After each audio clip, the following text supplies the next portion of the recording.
Sadhu, sadhu, namo tassa bhagavato arahato samma sambuddhassa. My homage to the Blessed One, the Worthy One, the Supremely Enlightened One. Sadhu, sadhu, sadhu. Hello everybody. Today also we're gonna talk about an important sutta taught by the Blessed One, the Buddha. So I'm gonna take one of the suttas from Majjhima Nikaya. Majjhima Nikaya is the middle and discourses section of this Vitakka in Pali Canon. So in the sutta there are many important things that we can take into use when we practice our meditation and our path when we practice the Dhamma. So before moving on, my name is Bhante Mahinda. I'm a Theravada Buddhist monk from the Sri Lankan Theravada monastic tradition. And I want to share my knowledge on Dhamma with you. This sutta, I took this sutta from suttacentral.net. Is the website where we have all the suttas, the translations of the suttas taught by the Blessed One. And this particular sutta was translated by Bhikkhu Bodhi. He's an American monk. He lived in Sri Lanka for a long time and translated most of the Pali Canon most of the Sutta Pitaka section into English. So this is one of his translations. The name of the sutta is Vitakkasaṇṭhāna Sutta. Vitakkasaṇṭhāna Sutta. Vitakka means thoughts.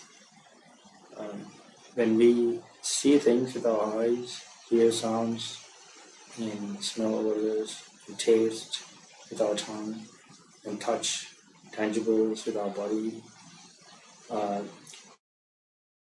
that will bring thoughts into our minds. So these thoughts are called vitakka.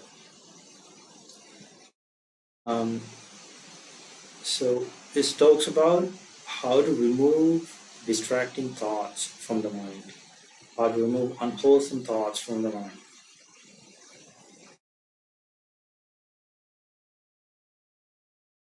So at that time, the Blessed One was living at Savatthi in Jeta's Grove, and he addressed the monks. And he said,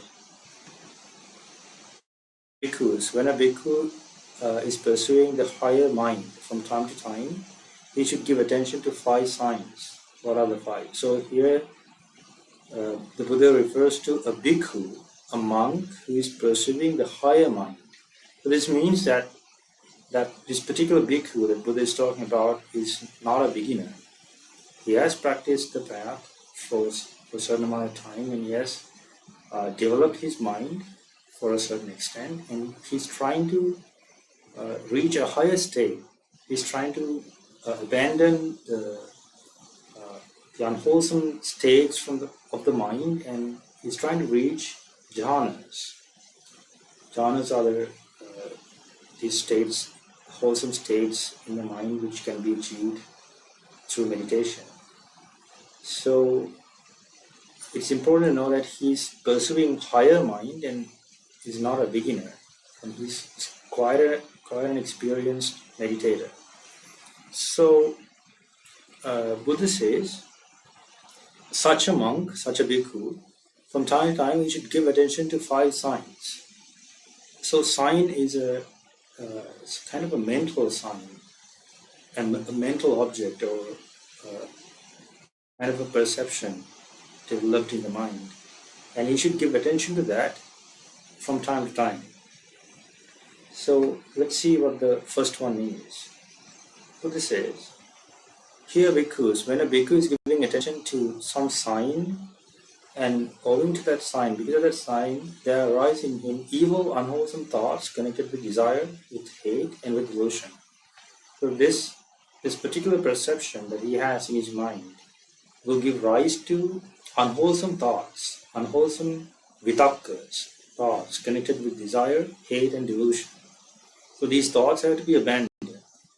So even though he's an experienced practitioner of the path, he still has these unwholesome states in his mind, and if that particular sign is, if he gives attention to that particular sign or the perception in his mind, that will give rise to unwholesome thoughts. So Buddha says, if that happens to a monk, then he should give attention to some other sign connected with what is wholesome.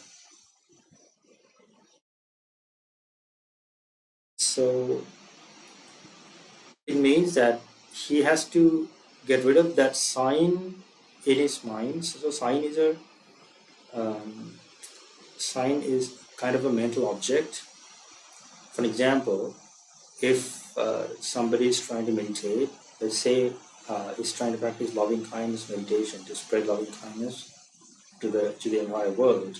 So when he's trying to do that, he might get angry thoughts in his mind. If he's trying to spread metta, spread loving kindness to, let's say, somebody who has done harm to that person, is considered as an enemy.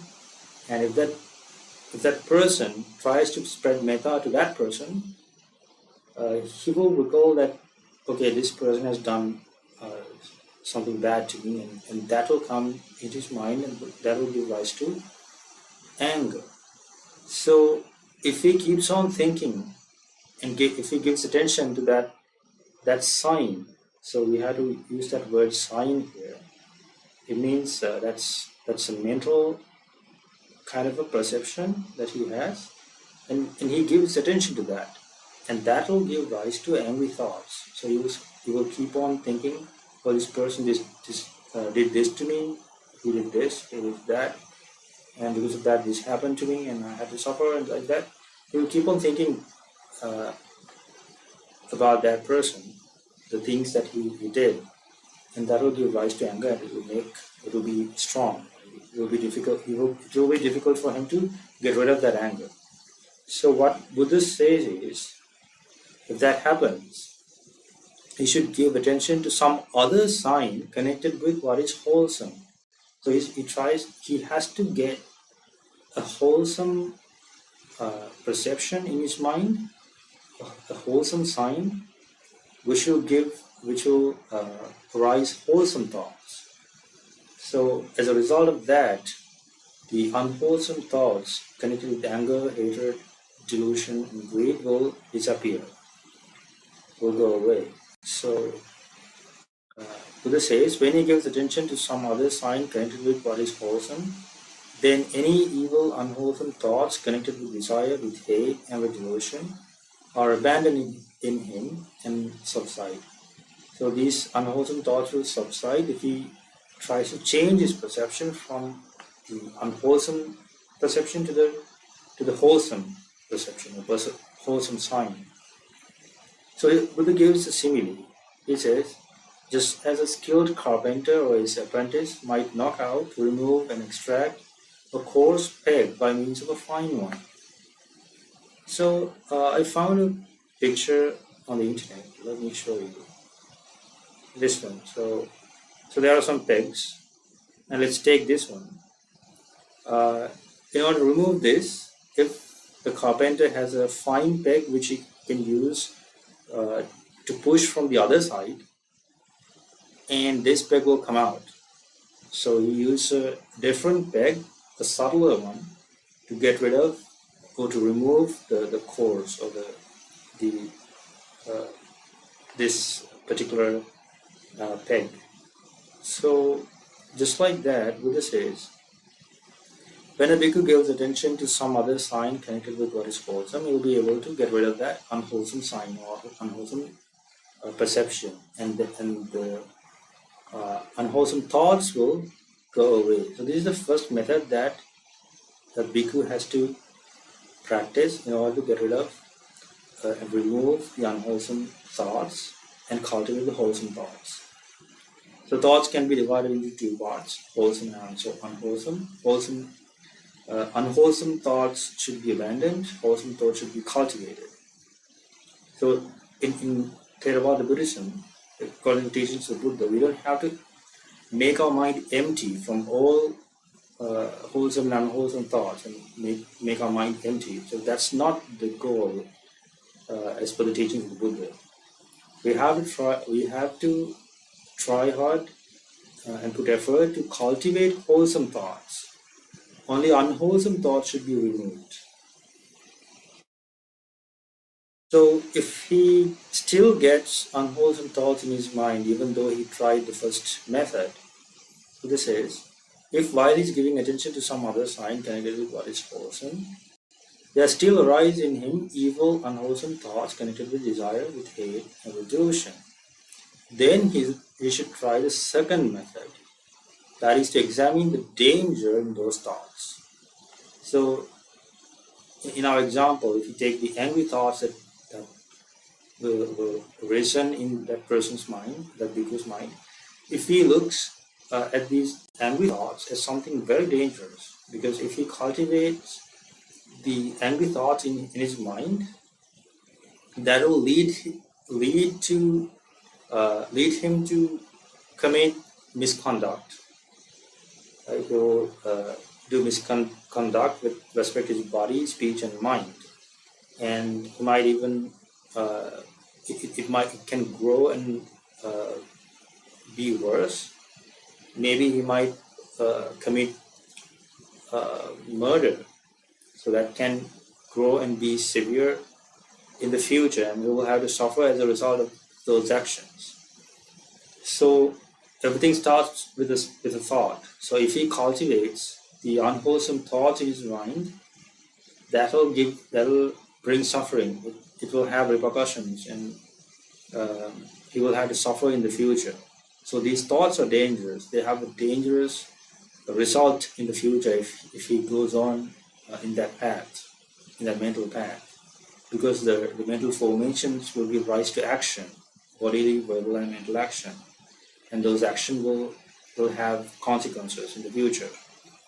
So he has to look at these angry thoughts as something very dangerous. So if he sees the danger in these thoughts, naturally these unwholesome thoughts will subside. So Buddha says, when he examines the danger in those thoughts, any evil, unwholesome thoughts connected with these unwholesome states will be abandoned and will subside. So with the abandoning of them, his mind becomes steady internally, quieted, brought into singleness, and concentrated. So that was said in the first part as well. With the abandoning of them, his mind becomes steady internally, quieted, brought into singleness, and concentrated. So this means Buddha used several words to explain this. So when those unwholesome states are abandoned from that bhikkhu's mind, that person's mind will become steady internally. So internally, the mind has to be steady. If the mind is obsessed with greed, hatred, and delusion, the mind is not steady. It's like there's a simile. We talked about this, I think, in the first program we had. Buddha says it's like taking a fish out of the water and dropping it on the shore, dropping the fish on the shore. So that fish will suffer and will move here and there because it doesn't have water. So just like that, the mind will shake, and it will not be steady if that mind is obsessed with greed, hatred, and delusion. So Buddha says when the bhikkhu practices this second method to get rid of these unwholesome thoughts, his mind will be steadied internally, quieted. So this word quieted, being quiet is important because quiet means in a normal person's mind, there is a noise. The noise is if that person's mind is obsessed with greed and delusion, these unwholesome states, that person's mind will interact with all the unwholesome objects, mental objects. And in our example, if an enemy's image comes into our mind, we might uh, speak to that person or scold that person within our mind. So that's a noise. So these thoughts, it create metaphorically, it's noise. It creates sound in our mind. So that has to be abandoned and subsided. So that's why Buddha uses this word. His mind will be quieted and brought to singleness, because a normal person's mind uh, will interact with all lot of mental objects, and that mind is not brought into singleness. But if a bhikkhu is able to abandon unwholesome thoughts, his mind will be brought into singleness, and that mind will concentrate. So in order to develop samadhi, concentration, these steps should be practiced to abandon unwholesome states.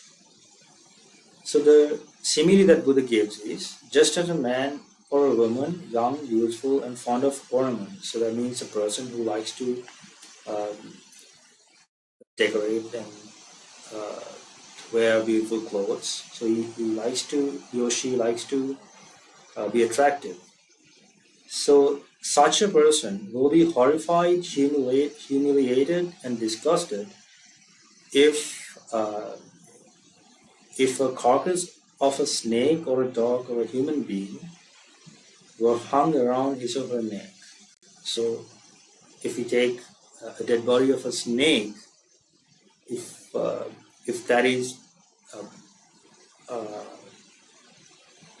that is hung around that person's neck, that person will be humiliated, and uh, that person will not like that.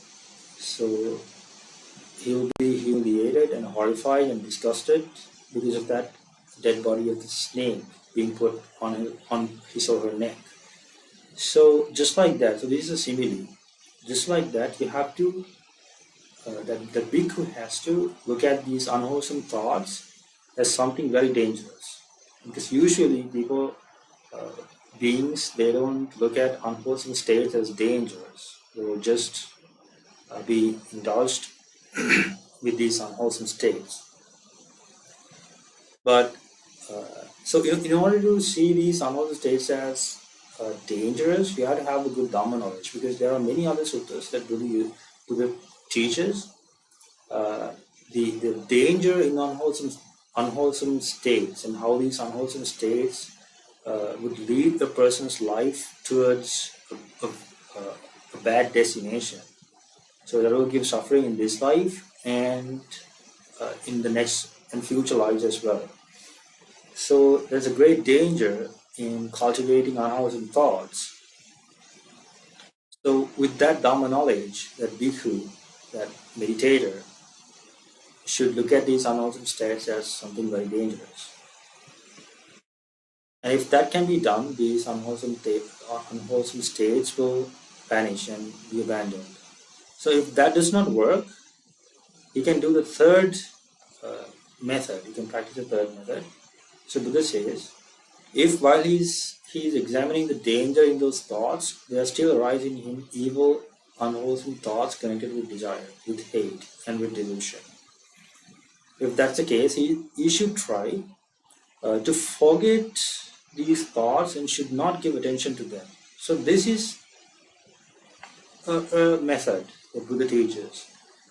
So in order to do this, you have to have a developed mind. You have to have you practice meditation for and be experiencing that. You have to be experiencing meditation in order to do this, because usually when unwholesome thoughts come into your mind, you're not able to stop, or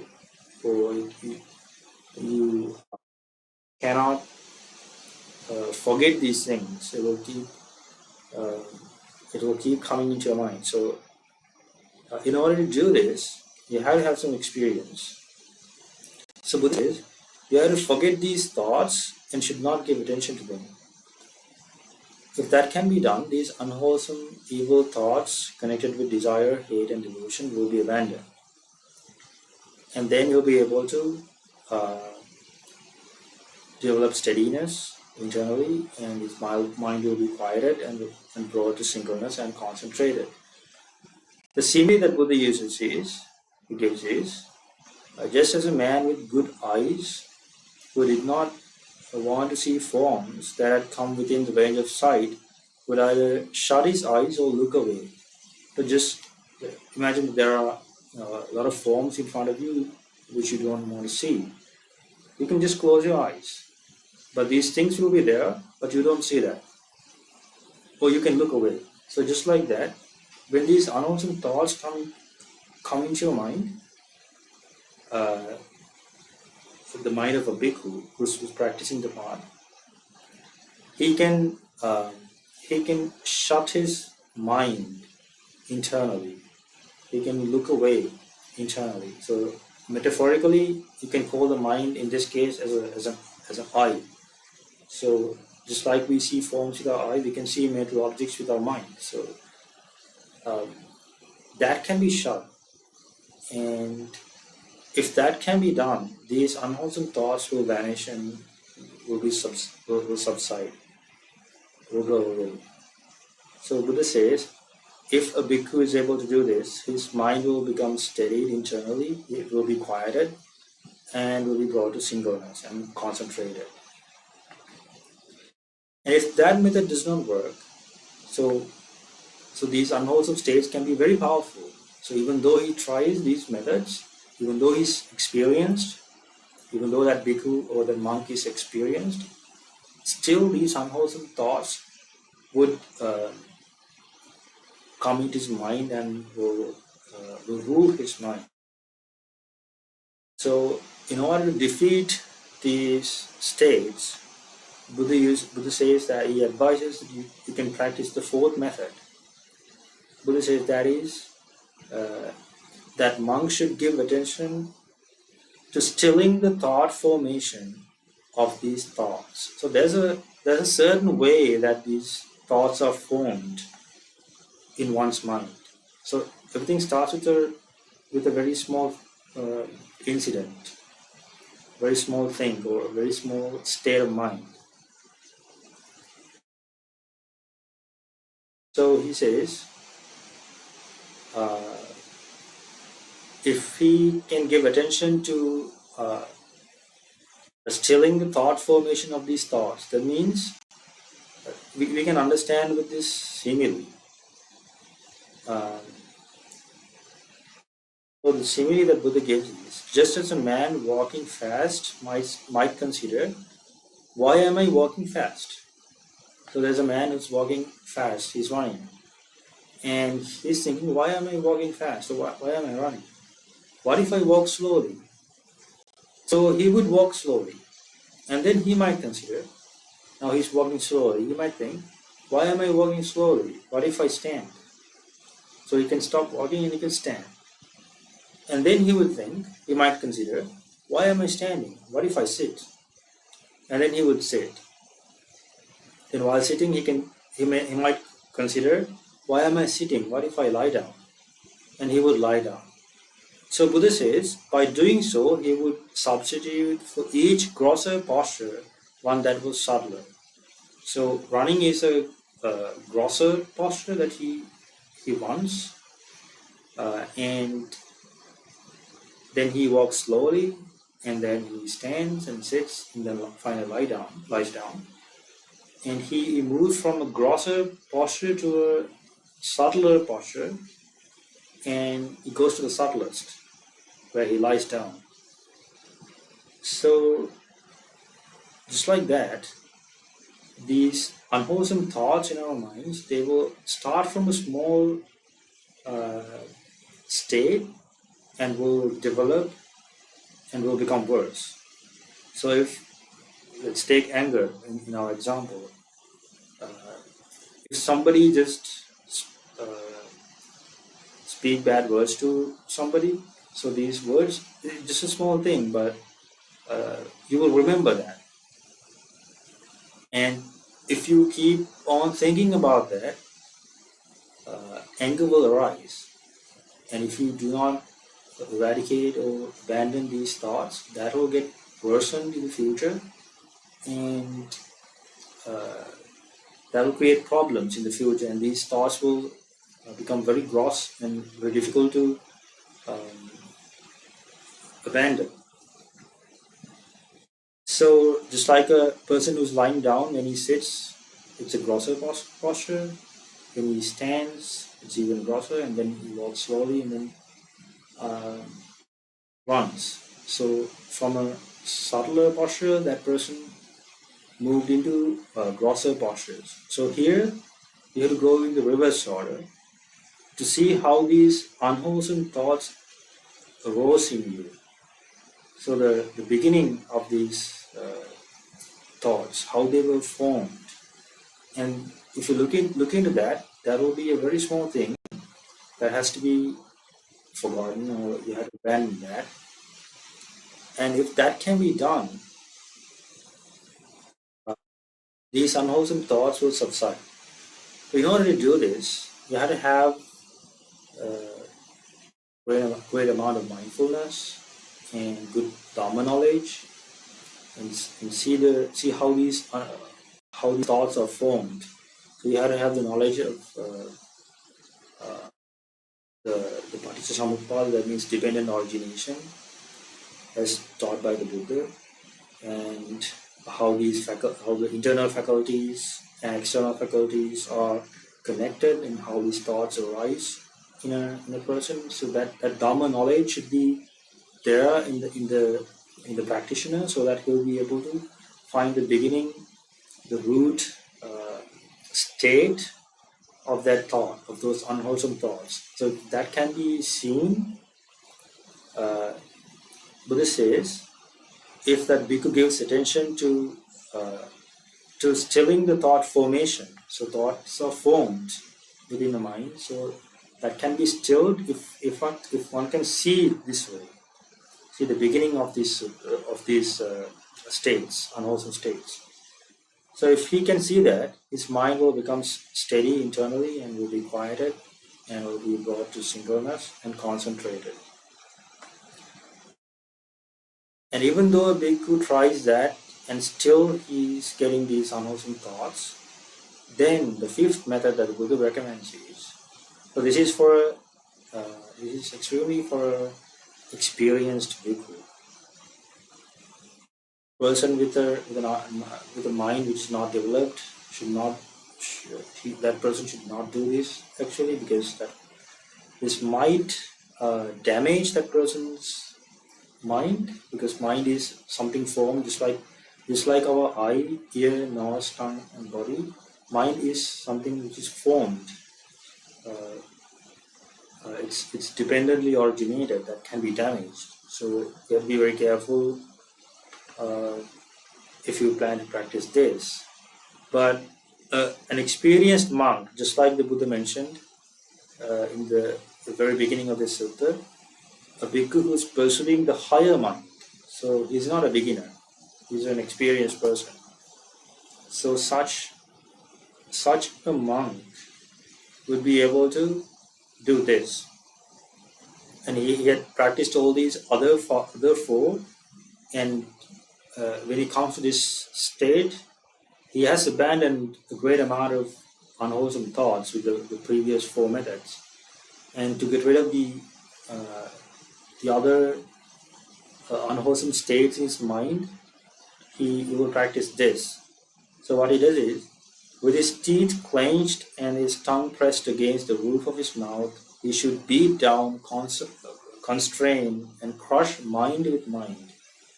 So he has to crush the unwholesome thoughts with his mind. So when he puts forth energy uh, into this, he will clench his teeth and he will press his tongue against the roof of his mouth, and he would crush down the unwholesome thoughts. He will take so much energy into him, both his body and the mind, and will crush the unwholesome thoughts. So this is an advanced state. uh, an experienced person should only an experienced person should do this. So Buddha says if that can be done, if a monk can do this, then the evil, unwholesome thoughts connected with desire, with hate, and with delusion will be abandoned and will subside.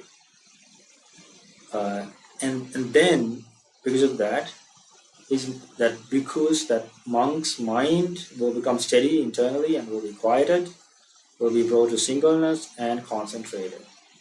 So the simile Buddha gives is, just as a strong man might seize a weaker man by the head or shoulders and beat him down, constrain him, and crush him. So in order to do this, he should have wholesome states which are very strong. And with the help of these wholesome states in his mind is very strong, just like the strong man in the simile. And the unwholesome states are weaker, so he would use his strength, mental strength, to remove the unwholesome states, just like this stronger man would beat the weaker man and constrain him and crush him.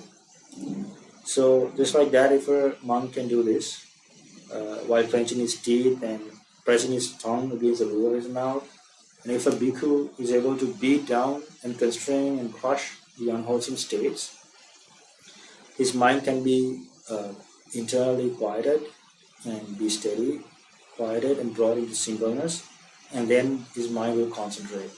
He'll be able to develop samadhi. So when a bhikkhu tries all these five methods, giving attention to some wholesome sign and uh, as Buddha says, if he practices the first method and the second method, uh, by examining the danger in these thoughts, and when he practices the first, second, and third method, that is to give attention to this. Third method is to try and forget these thoughts and not give attention to these thoughts. And the fourth method is giving attention to the to stilling the thought formations. And the fifth method is what we discussed now, uh, beating down and constraining and crushing the unwholesome states. And if these five methods can be done, and if one can concentrate his mind by purifying his mind from all these defiled states, Buddha says this bhikkhu is then called a master of the cause of thought. So he's a master of the causes of thought. He will think whatever thought he wishes to think, and he will not think any thought that he does not wish to think. So he's the master of the causes of thought. So the other normal beings in the world, they will be obsessed with unwholesome states, and these unwholesome states will overpower the beings. Beings will not be able to overpower the unwholesome states. But this bhikkhu that Buddha talks about, he has developed meditation to such an extent so that he's able to purify his mind and abandon unwholesome state, and he's the master of the causes of thought. He will think whatever thought he wishes to think, and he will not think any thought that he does not wish to think. And such a monk has abandoned craving, has abandoned the fetters, and with the complete penetration of conceit, he has made an end of suffering. He has made an end to suffering. That this is an arahant who has fully purified his mind by practicing these five methods. So Blessed One said this, and bhikkhus were satisfied and were delighted in the Blessed One's words. So these five methods are very important. Fifth one is difficult, but if we try to practice the first four, we can improve our meditation. Well, you can try the fifth one as well, but that's for experienced meditators. But anyway, if you try to practice these methods, that will help you to develop meditation and abandon unwholesome states. Okay, dear friends, so we learned an important sutta. So you should take some time to read this sutta and ponder upon what Buddha says and try to understand this sutta and take it to your practice, daily practice. That will help you to develop your meditation and develop samadhi. Okay, so let's hope what we learned today, the Dhamma we learned today, help all of us to realize the Four Noble Truths and practice meditation and practice the Noble Eightfold Path and escape from suffering. Sadhu, sadhu, sadhu. We'll meet again, and in the next session we'll talk about a different sutta and learn something important for our practice. So until then, I wish you all the best and good luck. Namo Buddhaya. Sadhu, sadhu, sadhu.